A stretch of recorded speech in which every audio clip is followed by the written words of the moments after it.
Hello everybody, Mike from the Rewatch Project with Hannah and Mike podcast here, and I'm back with another music performance reaction, and I am returning to the world of Elvis Presley, but not to the world of live performance. I'm going to do a studio song here. I'm going to look at Blue Moon, one of his early recordings from 1956, I believe. Now, I do know this song, but I haven't listened to it for a very long time, and it's not something that I've listened to too much. And also, it's certainly the first time that I've listened to it since starting this journey into discovering or rediscovering the music of Elvis Presley. So I think listening to it in this context should be quite interesting, and really seeing what all the fuss was about, because I know that this was one of those songs that really helped break him in his early career. Before I play this, though, a quick reminder that I do appreciate feedback. So you can either email me at rewatchprojectpodcast@gmail.com, or you can just leave comments on the channel here, and likes and subscribes are very much appreciated. And do remember to check out all the other stuff that's on this channel, including the film, TV, and general pop culture goodness. And a quick reminder that I do stop and sometimes talk over the songs. So I would suggest that if you have not listened to this performance before, then you do go and do so before I speak over it right now. But I'm not going to mess around. Let's listen to Blue Moon by Elvis Presley and see what this is all about.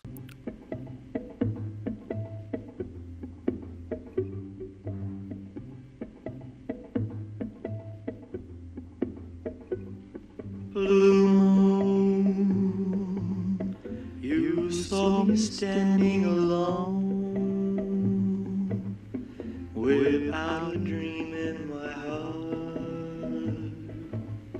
without love of my own. Right. I mean, the first thing that you feel from this song is isolation and loneliness. You know, you've got that percussion, that kind of clip-clop sound, and the echo on the microphone. And I almost picture somebody in the distance, in darkness, in a big dark room, solitude, and yeah, everything about this just captures a feeling of remoteness and loneliness. It's really, even for an early song, it's very cinematic. You know, you see things in your mind when you listen to this. And of course, this is the first performance or song that isn't something that I'm watching, you know, so I am kind of filling in the blanks, and it's very evocative, incredible, kind of lonely but sensual vocal. Yeah, this is really something. Let's get back into it.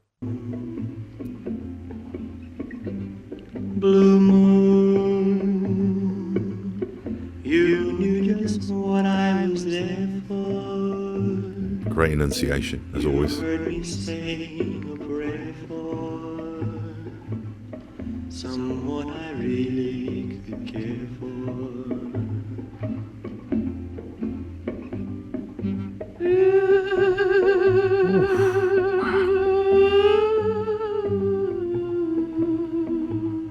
Wow.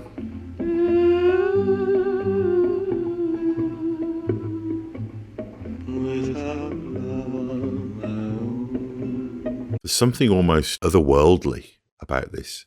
It must have really felt so at the time, I'd imagine, but there's just something very exotic about the minimalism of this as well. It's very cold, but at the same time incredibly human.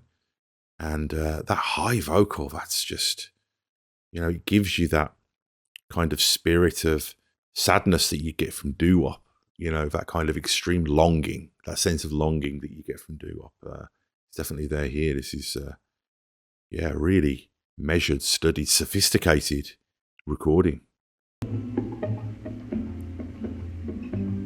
Blue moon, you saw me standing alone, without a dream in my heart, without love of my own. I think also Elvis's place as somebody who is important in the evolution of studio recording, because obviously you can't really get this level of intimacy if you're playing a big theatre. You know, it's a bit like the difference between movie acting and theatre acting. I talked about this in the previous one. You know, whereas with theatre, you've got to project, you know, for the cheap seats, and in concert, you know, even when you've got microphones, you still need to do that. But with studio, you can make the audience sort of lean in. And this song feels like it's welcoming you to really lean in. And it creates a sense of intimacy between you and the performer. It almost feels like you're witnessing a private moment that you shouldn't be. You're privy to something that, is almost feels voyeuristic. It's that real, emotionally.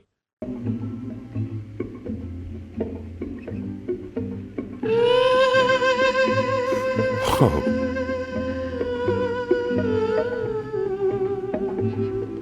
Soul.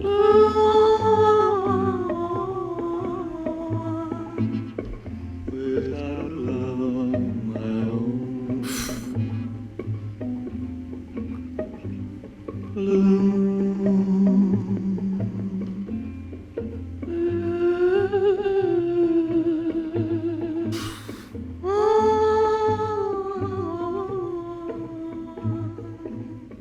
without love of my own.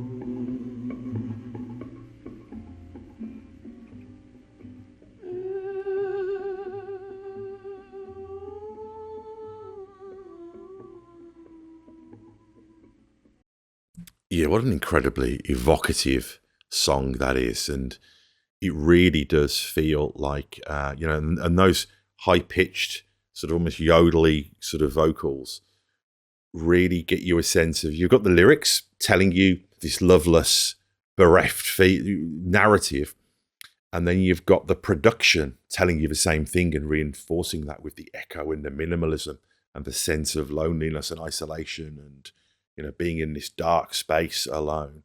And then when he does the high-pitched vocal, that's the feeling, that's the soul coming out and telling you the same thing. So it's almost as though you've got this same feeling and messaging and evocation manifesting itself in several different ways through this one recording, and this incredible vocal performance and this incredible cinematic minimalist production is that's really something. I'm looking forward to checking out some more of these studio recordings of Elvis. So let me know which ones I should go for after this. And quick reminder that I do appreciate feedback. Leave comments here. Do like and subscribe as well. That's very much appreciated. And do check out some of the other stuff on this channel, the other film, TV, and pop culture goodness. But Elvis Presley, king for a reason. See you soon.